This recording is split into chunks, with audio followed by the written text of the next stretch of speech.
আসসালামু আলাইকুম রহমতুল্লাহ।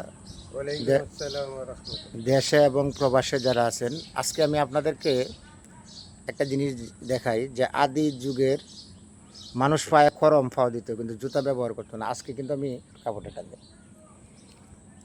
আমার এখানে একজন সাধক আসছেন, যিনি ওনার পায়ে কিন্তু এই যে দেখেন খরম। আমার এই খরমটা দেখে অনেক ভালো লাগলো, যার কারণে আমি ওনার একটা ভিডিও করলাম। ওনার কাছ থেকে কিছু কথা শুনি। জি, আসসালামু আলাইকুম। সকল দেশবাসীর প্রতি আমার সালাম। তো একটু জুড়ে বলতে হবে। এগুলা আদি যুগের, আমরা হয়তো ছোট সময় দেখছি, এখন এগুলা চলে না। তো আমি প্রশ্ন করি, আপনি কি এটি সবসময় ব্যবহার করেন?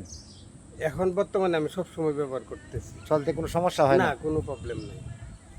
আচ্ছা, ঠিক আছে। আমি যাক আবার দেখাইতেছি তার পায়ের এই যে করমগুলো হাঁটেন দিই আমরা তো, কারণ স্বাভাবিক আপনার কোনো সমস্যা হয় না, না না? না, কোনো সমস্যা নেই। যাই হোক, ধন্যবাদ, আপনারা বিরক্ত করলাম। না, অসুবিধা ঠিক নেই। আছে।